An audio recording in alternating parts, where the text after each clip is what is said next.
After the assassination of Charlie Kirk, millions of people mourned, cried, were exasperated by what went on. But then you saw thousands of people, so many people, celebrating the assassination, making fun of the assassination of an innocent man. So many people were shocked. How could you celebrate? How could you celebrate somebody being assassinated like this? But I wasn't surprised. I wasn't surprised because there's something that I know.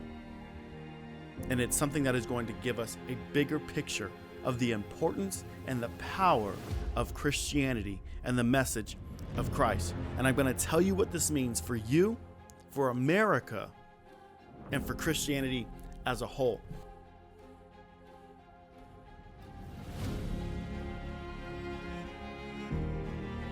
Hey, my name is Joshua. I'm the creator of 14 Revolution, and my goal is to help you love God passionately and live your faith boldly. I believe that the young people of this generation are the ones who are going to bring the greatest change that we have to see. I want to build into you, and I want to see you grow. Check out this clip.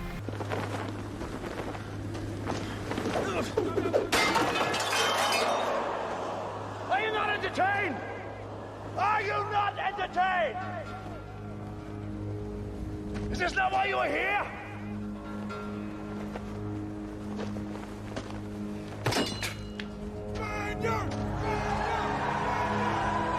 Maximus stares at the crowd. He says, "Are you not entertained?" What is he asking him? How could you? Are you not entertained by the brutality that you see here? And the answer is, yes, they are.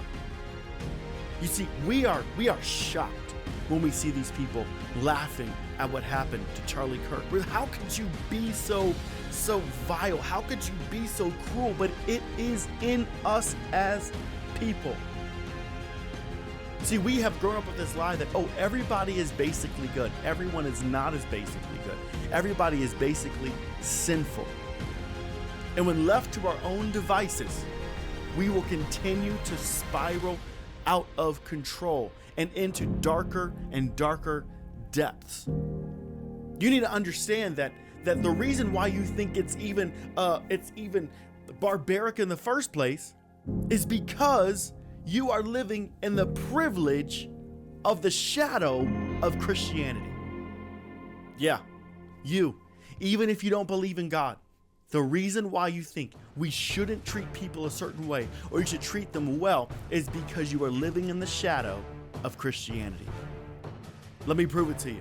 As I was pondering this concept of why these people would cheer, I began to realize, you know what? This is not uncommon. Matter of fact, the people of Israel were sacrificing their babies on an altar that would burn them to death. This is part of the reason why God was judging them and judging the nations that were around them.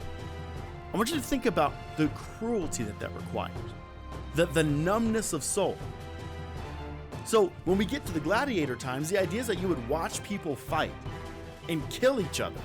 Not just fight, not like UFC, okay, we fought, and okay, and then we shake hands, no, kill each other.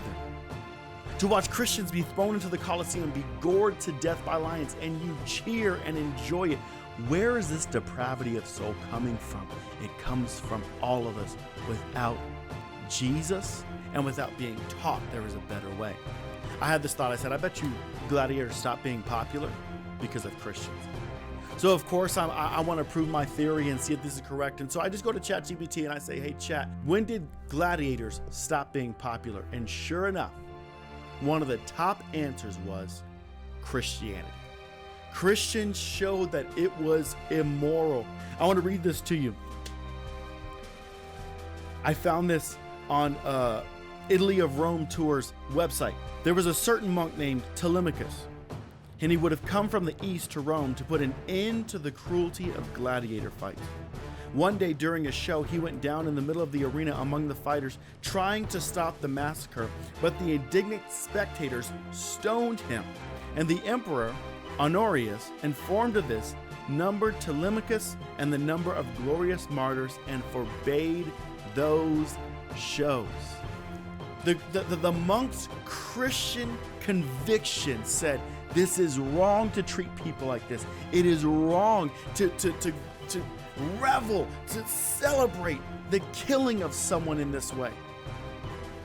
And he went into the middle of this battle to stop them, and he was killed for his trouble. He was killed for doing the right thing. Why? Because Christianity is the one who brought to the world the idea that humans are intrinsically valuable because we are made in the image of God. This is what Christianity brought to the world. No other religion brought this to the world. That life is valuable because we are made in the image of God. And so what did we begin to do? We began to spread that. We began to care for children that would get left out to die because they weren't the gender that they wanted or because they were disformed. They made hospitals. They progressed science. They progressed the arts. They progressed beauty. Why? Because they saw everything as something that was a gift from God. In Galatians chapter 5, it says this: the acts of the flesh are obvious: sexual immorality, impurity, debauchery, idolatry, witchcraft, hatred, discord, jealousy, fits of rage, selfish ambition, dissensions, factions, envy, drunkenness, orgies, and the like. I warn you, as I did before, those who live like this will not inherit the kingdom of God. We see here just a small list of what we see today. That when we live out of our flesh, when we live out of sin, this is what we get. But what God produces in us as Christians is the fruit of the Spirit, is love, joy, peace, patience, kindness, goodness, faithfulness, gentleness, self-control. This is what we find in Jesus. This is what we bring to the world. So if you are not a Christian, I want to tell you, you are living in the privileged shadow of Christianity to even have the thought that this would be a thing that is wrong, to kill someone in this way. The free speech is a Christian concept because our words matter. Ideas matter. That human life is valuable. Even the life of animals matters, is a Christian concept. So what does this mean for America? It means that we are seeing what it looks like when we actually turn away from God. We are seeing what it looks like when you actually begin to veer more and more away from the biblical values with which we were raised. And as we do, we are seeing people's sin begin to really unfold and really be revealed as to what's inside of us. But what does this mean for Christianity? It means that we have a golden opportunity to step newly into the calling of God on our life, to go into the world and preach the gospel and to live out our faith. I had a friend, and he said to me, he saw that these things Muslims were doing, they're taking over whole towns in Dearborn, Michigan and whatnot. He says, we're not extreme enough in our faith. And I said, it's not that we're not extreme. It's just that we're not just living normal Christianity. If we live normal Christianity, it would be enough. But we don't. We live this watered down version of Christianity. And God is calling you to get off the bench. Erica Kirk did this when she forgave her killer and did what Jesus did on the cross. I have a video about that. If you want to go deeper into it on the 418 app, you can go check it out. Be a part of our family there. It's kind of like our version of Patreon, but it's all our stuff. You can go there, check it out. It's on Android, it's on Apple. But hopefully this helps you understand the next step. You need to get off the bench. We need you as a Christian to actually do what God has called you to do, to actually go after him. Revival is happening in this generation. Love God passionately. Live your faith boldly. God bless you.